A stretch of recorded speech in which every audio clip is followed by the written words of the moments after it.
हाय, मेरा नाम है अरविंद शर्मा और हमारे प्यारे चैनल फिजी और मैथ्स में आपका स्वागत है। आज हम डिस्कशन करने वाले हैं केमिकल रिएक्शन और इक्वेशन का लास्ट लेक्चर है ये हमारा, और इसमें हम जितने भी पॉसिबल न्यूमेरिकल हो सकते हैं वो प्रैक्टिस करेंगे। तो शुरुआत करते हैं बैलेंस इक्वेशन से। जो हमारा केमिकल रिएक्शन एंड इक्वेशन का फर्स्ट टॉपिक है वो क्या था? Balancing of chemical equation. Balancing में हम एक इक्वेशन लेते हैं, barium chloride plus aluminium sulphate, ये कंबाइंड होकर क्या बनाते हैं? Aluminium chloride plus barium sulphate. अब हमको ये एक इक्वेशन दे दी, barium chloride aluminium sulphate, aluminium chloride barium sulphate. ठीक है, अब आपको क्या करना है? इसे बैलेंस करना है। अब बैलेंस करने के लिए हमने जो स्टेप्स बता रखे हैं वो हमने लेक्चर नंबर 1 में बताया है। जितने भी हमारे लेक्चर है उसका डिस्क्रिप्शन में हम लिंक दे देंगे, आप उसे जाके देख सकते हैं, है ना। तो सबसे पहला स्टेप हमने क्या बताया था? जो भी आपके केमिकल रिएक्शन से पहले वाले को क्या बोलते हैं? रिएक्टेंट, और केमिकल रिएक्शन के बाद वालों को क्या बोलते हैं? प्रोडक्ट। तो रिएक्टेंट हो या प्रोडक्ट साइड हो, कोई सी भी साइड हो, दोनों तरफ हमें सबसे ज्यादा जिसके पास एटम्स है, नंबर ऑफ एटम जिसके पास है, सबसे पहले उसके पास जाना होता है। और इसमें सबसे ज्यादा नंबर ऑफ एटम किसके पास है? एल्यूमिनियम सल्फेट के पास। तो सबसे पहले इसे कंबाइंड, इसके जो नंबर ऑफ एटम्स है उसे दोनों तरफ इक्वल कर लेते हैं। यहां पर एल्यूमिनियम के कितने? 2, यहां पर 1 एल्यूमिनियम का। तो सबसे पहले इसे बैलेंस करें, BaCl2 प्लस Al2SO4 का whole thrice 2AlCl3 plus barium sulphate.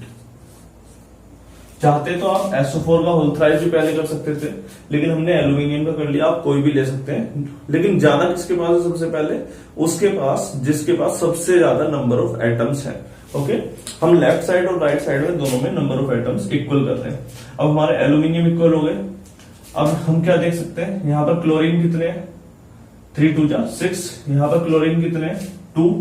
तो यहां पर 3 क्लोरीन कर लें, 3 बेरियम क्लोराइड प्लस Al2SO4 का होल थ्राइस, ये कितना है?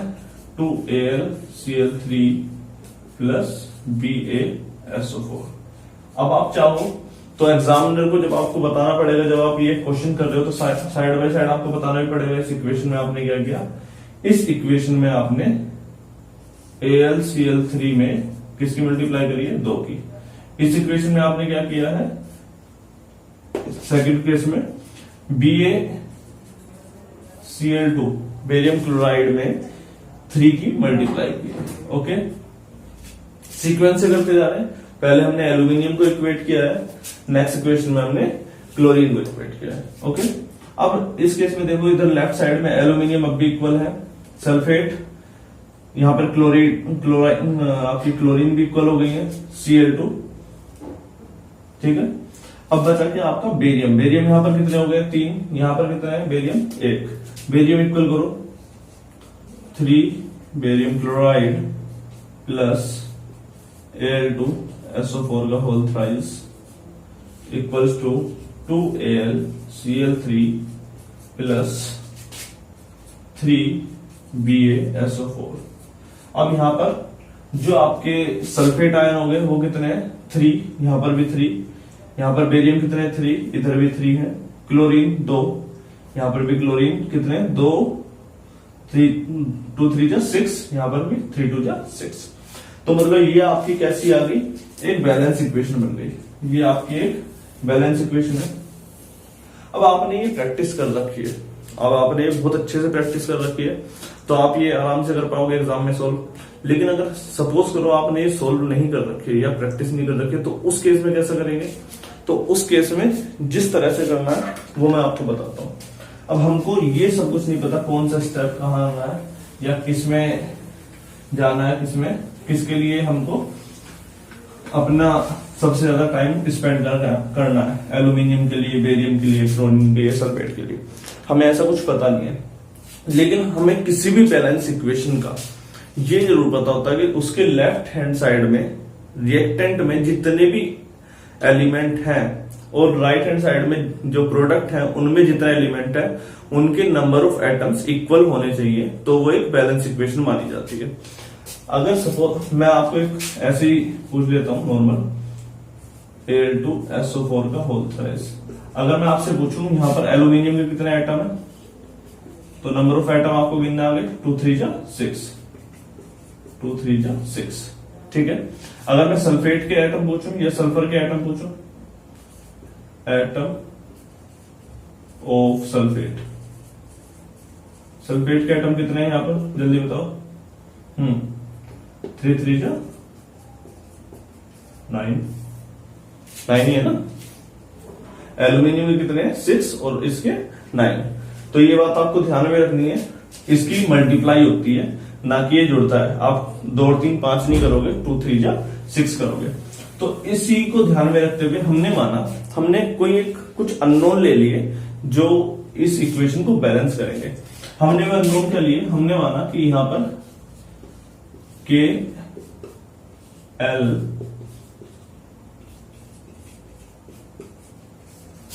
एम प्लस एन, ये आपके क्या है, ये नंबर ऑफ एटम्स को, मतलब इसके फिलहाल तो मॉलिक्यूल को रिप्रेजेंट कर रहे हैं, पर हम इसे आगे चल के देखते हैं कितने नंबर ऑफ एटम्स है। ओके, अगर ये बैलेंस इक्वेशन है, ये क्या है, हमने क्या लिए, ये एक लेट की है, लेट इट इज ए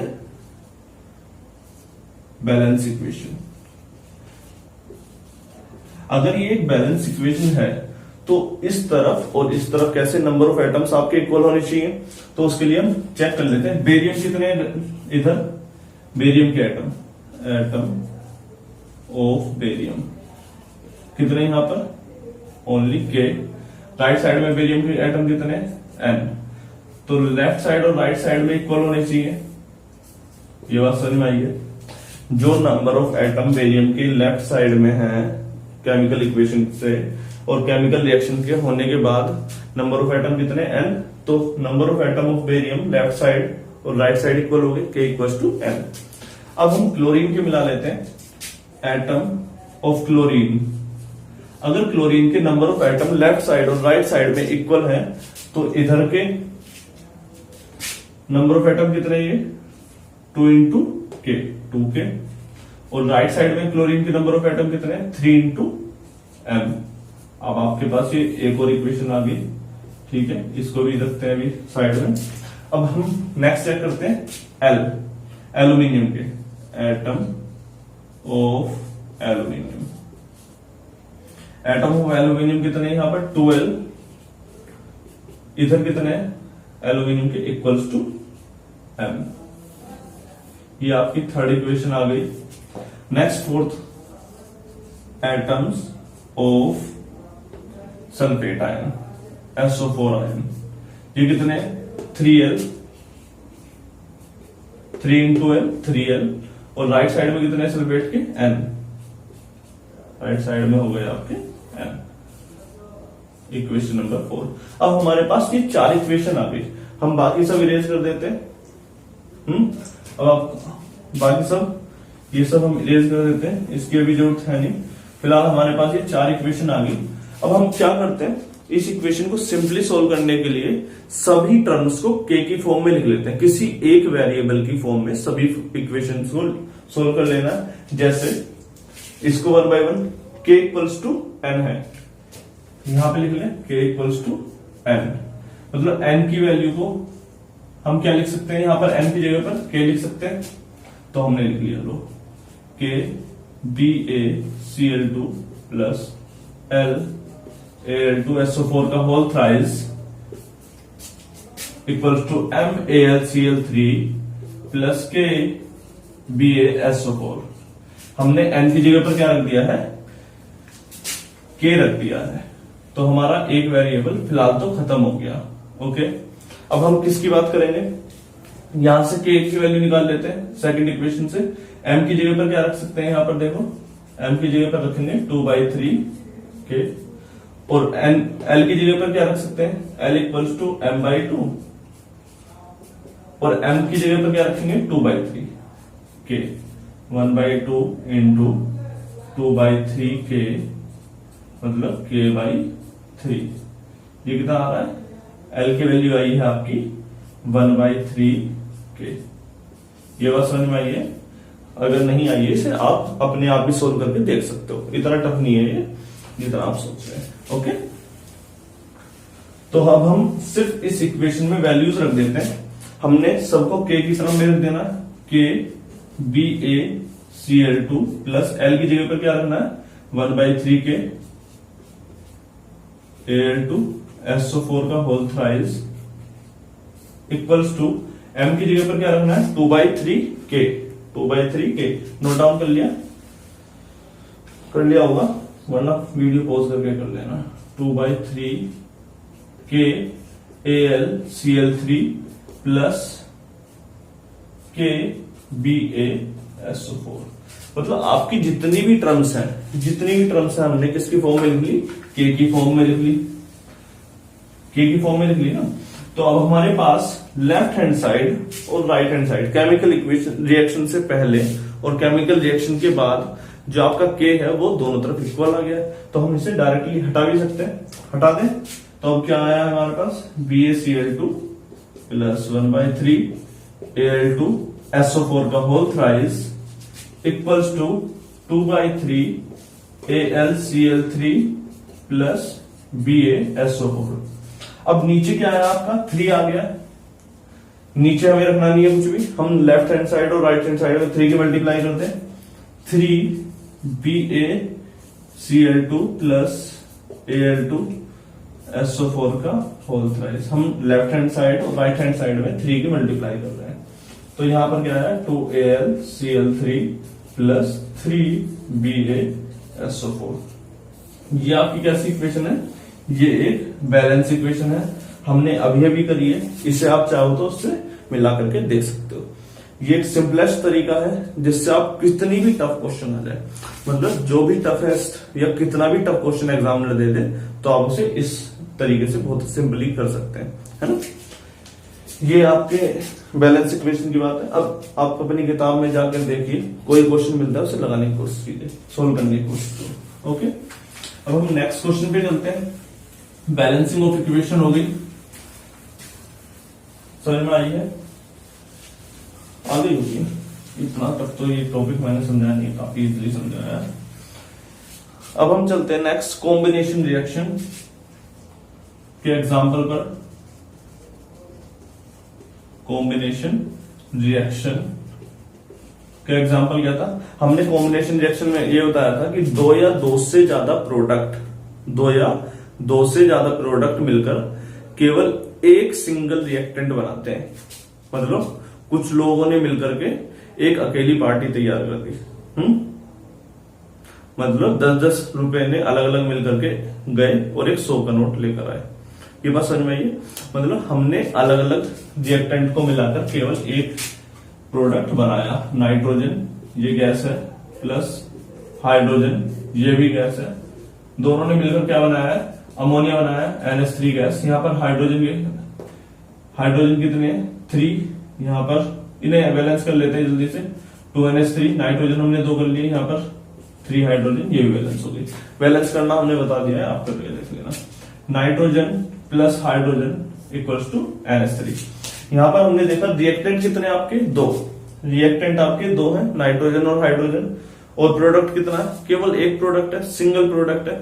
तो इस वजह से इसे क्या बोलेंगे? केवल इसे बोलेंगे कॉम्बिनेशन रिएक्शन। सिंपल है, ठीक है।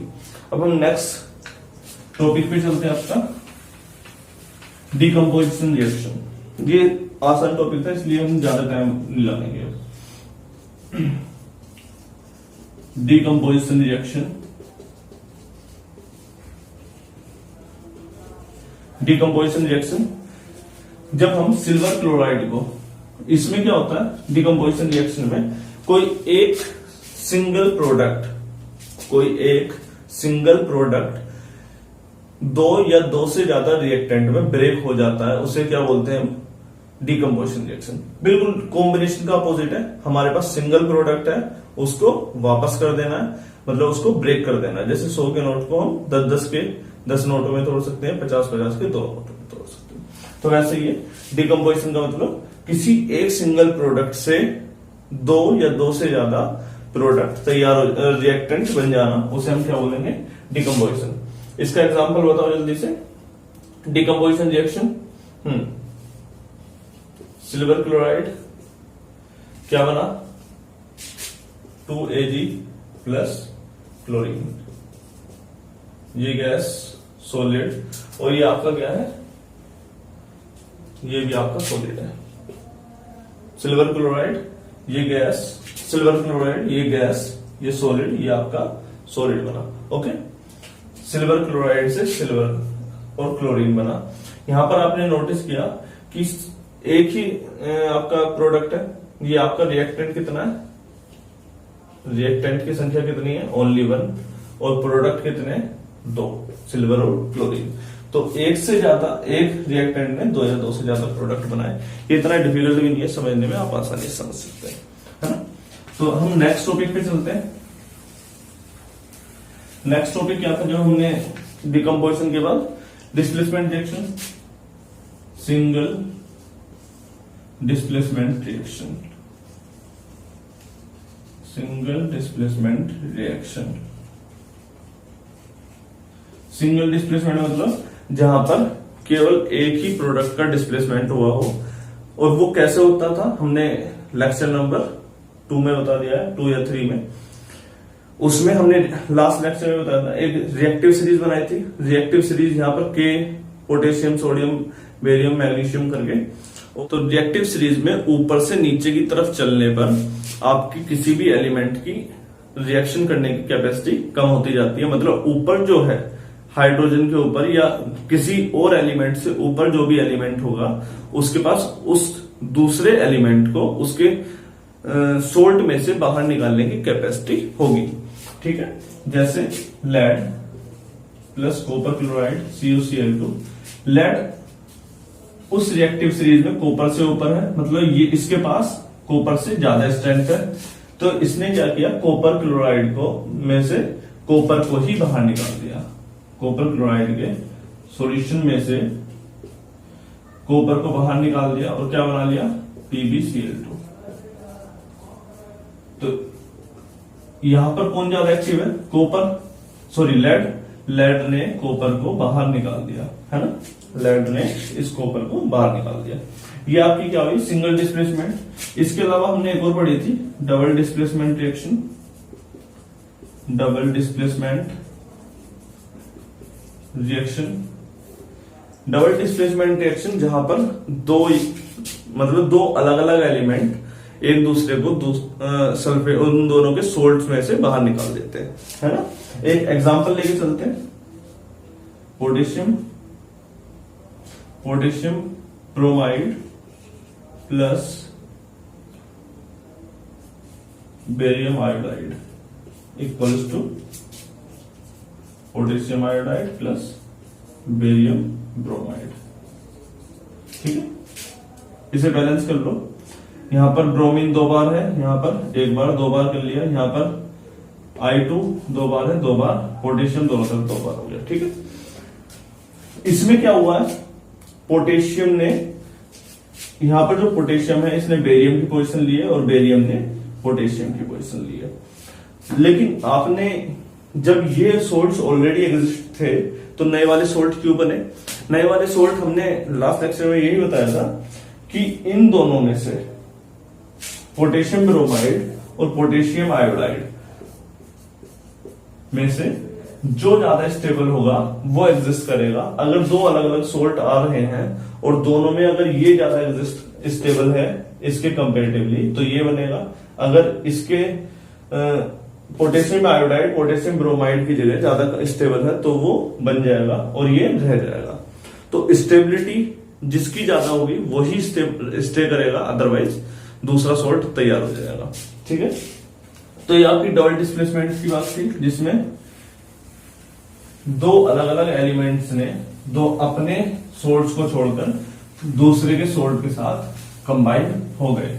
ठीक है, नेक्स्ट पढ़ते हैं हम redox reaction. Redox reaction redox हमने बताया था oxidation plus reduction. Oxidation plus reduction. Oxidation क्या होता है, इसको हम लिख देते हैं addition of oxygen, removal of hydrogen, loss of electron. Okay, reduction को हम लिख देते हैं addition of hydrogen, removal of oxygen, gain of electron. ठीक है, ये हमने लिखा कि इसमें ऑक्सीजन का एडिशन, हाइड्रोजन का रिमूवल और लॉस ऑफ इलेक्ट्रॉन ऑक्सीडेशन को बताता है। और किसी भी केमिकल इक्वेशन में, रिएक्शन में हाइड्रोजन का एडिशन, ऑक्सीजन का रिमूवल या गेन ऑफ इलेक्ट्रॉन उसके रिडक्शन को बताता है। इसका हम एक एग्जांपल ले लेते हैं, calcium oxide plus hydrogen chloride MnCl2 plus hydrogen के दो 2H2O प्लस क्या बचा, hydrogen gas. Magnesium oxide plus hydrogen chloride HCl, manganese chloride H2O और हाइड्रोजन गैस, ये बना। तो मैग्नीज ऑक्साइड का, मैग्नीज का जो ऑक्साइड है, इसने क्या किया, यहां से देखो, इसमें से ये बाहर निकल गया। इससे क्या हुआ है, ऑक्सीजन रिमूव हुई है, मैग्नीज से ऑक्सीजन रिमूव हुई है। तो इसका क्या हुआ, जल्दी बताओ, ऑक्सीजन का रिमूव होना क्या होता है, रिडक्शन। मैग्नीज का क्या हुआ है, यहां पर रिडक्शन हुआ है। और यहां पर देखो क्लोरीन, ये हाइड्रोजन, क्लोरीन, और इसमें से क्या हुआ है, हाइड्रोजन बाहर आ गई है, एक हाइड्रोजन अलग हो गई है और क्लोरीन कहां चली गई है, यहां पर। मतलब क्लोरीन ने अपने आप को हाइड्रोजन से अलग कर लिया या हाइड्रोजन ने क्लोरीन से अलग हो गई है। ठीक है, तो रिमूवल, किसका रिमूवल हुआ है, हाइड्रोजन, हाइड्रोजन रिमूव हुई है। तो यहां पर क्या हुआ है, रिडक्शन। हाइड्रोजन रिमूव को क्या बोलते हैं हम, ऑक्सीडेशन। आप भी क्या कर रहे हो, ध्यान नहीं दिया जा रहा, क्या बता दिया करो बीच बीच में, क्या गलती हो रही है। हाइड्रोजन के रिमूवल को हम क्या बोलते हैं, ऑक्सीडेशन। ठीक है, ये आपकी जो कंबाइंड इक्वेशन बनी, जिसमें रिडक्शन भी हुआ है एज वेल एज ऑक्सीडेशन भी हुआ है दोनों में। तो इसे इसलिए क्या, किस में काउंट करते हैं हम, रेडॉक्स रिएक्शन में काउंट करेंगे। ओके, ऐसे वैसे हमने और भी एग्जांपल करा रखे हैं, आप देखिए जल्दी से। आप रेडॉक्स रिएक्शन की प्रैक्टिस कर लो। Redox reaction, single displacement, double displacement, combination और डिकम्पोजिशन, सबसे ज्यादा क्वेश्चन इन्हीं से आते हैं। इसके अलावा भी कुछ क्वेश्चन आते हैं, वो भी बताता हूं। मैंने आपको बताया था कोई भी रिएक्शन कंप्लीट होने के लिए एक चीज की सबसे ज्यादा जरूरत पड़ती है, जल्दी बताओ क्या है वो, पढ़ा नहीं मतलब। सबसे ज्यादा किसकी जरूरत पड़ती है, हीट की, हीट, ऊर्जा या एनर्जी की। या तो किसी भी रिएक्शन को कंप्लीट होने के लिए हीट की जरूरत पड़ती है, एनर्जी की जरूरत पड़ती है, या फिर उसके कंप्लीट होने के बाद एनर्जी बाहर आती है। तो हमने बताया था कोई भी रिएक्शन अगर वो हीट ले रही है, रिएक्शन होने के लिए अगर वो हीट ले रही है, तो उसे क्या बोलेंगे हम, एंडोथर्मिक। अगर वो हीट दे रही है उसे क्या बोलेंगे हम, एक्सोथर्मिक। एंडोथर्मिक और एक्सोथर्मिक, ये बात समझ में आ रही है, ठीक है। अब हम कुछ एग्जांपल के साथ समझते हैं एंडोथर्मिक को। एंडोथर्मिक जिसमें हीट ली जाए, जैसे ये हम 1 बाय 1 समझते हैं, है ना। एंडोथर्मिक रिएक्शन,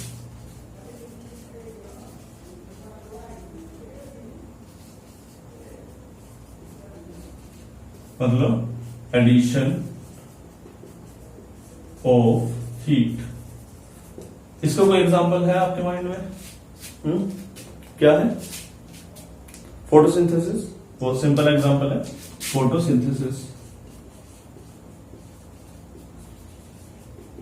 ये आपका कोई पेड़ है, ठीक बना। ड्राइंग की कभी कभी तारीफ कर दिया करो, ड्राइंग अच्छी बनी है ना, ठीक है। तो यहां पर एक सूरज चाचा निकले हुए हैं, इन्होंने क्या किया, हीट दी, हीट प्रोवाइड की। अब ये हीट लेने के बाद सूरज चाचा से हीट लेने के बाद इसके पास क्या आई, एनर्जी आई, और उस एनर्जी को लेने के बाद ही इसके अंदर क्या हुआ, फूड बनना प्रोसेस शुरू हुआ। किसका प्रोसेस शुरू हुआ, फूड बनने का, जिसे हम क्या बोलते हैं, फ्लोएम और जाइलम। ये दो ऊपर से नीचे की तरफ जाने वाले को क्या बोलते हैं, ये कमेंट करके बता देना, ठीक है। इसने क्या किया, यहां से हीट जानी शुरू हुई, मतलब इसमें क्या करना पड़ा, हमें हीट का एडिशन करना पड़ा, हीट का एडिशन करना पड़ा। जब इसे ये रिएक्शन कंप्लीट हुई, आपकी फोटोसिंथेसिस, फूड के द्वारा बनाया जाने वाला खाना, सॉरी प्लांट के द्वारा बनाया जाने वाला खाना, जिसमें वो सनलाइट, वाटर और सोइल के अंदर के जो मिनरल्स होते हैं वो मिनरल, और क्या बोलते हैं, पर्णहरित हिंदी में क्लोरोफिल, इन सब का यूज करती है, और इन सब का यूज करने के बाद क्या बनाती है, खाना बनाती है। तो उसमें हमें हीट देनी पड़ती है, इसलिए ये क्या हुआ, एक एंडोथर्मिक रिएक्शन हुई। इसके अलावा एंडोथर्मिक का कोई एग्जांपल याद है आपकी नजरों में? वाटर का उबलना, evaporation of water, evaporation of water, ये समुद्र का किनारा है, ये समुद्र का किनारा है, और सन ने क्या किया, जो वाटर है उसको इवेपोरेट करना शुरू किया। तो हमारी यहां पर भी हीट चली गई, यहां पर भी हीट जा रही है। तो हमने ये जो वाटर था, वाटर किस में चला गया आपका, उड़ करके इवेपोरेट हो गया, वेपर में कन्वर्ट हो गया। किस में कन्वर्ट हो गया, वेपर में। लिक्विड का वेपर में कन्वर्जन इवेपोरेशन होता है, और इवेपोरेशन को होने के लिए किस चीज की जरूरत पड़ी, हमें हीट देने की जरूरत पड़ी। हीट को हमने क्या किया, एडिशन किया, और इस प्रोसेस को हमने क्या बोला, एंडोथर्मिक रिएक्शन। नेक्स्ट टॉपिक पे चलते हैं, हमारा एक्सोथर्मिक रिएक्शन। नेक्स्ट टॉपिक क्या है आपका, एक्सोथर्मिक रिएक्शन।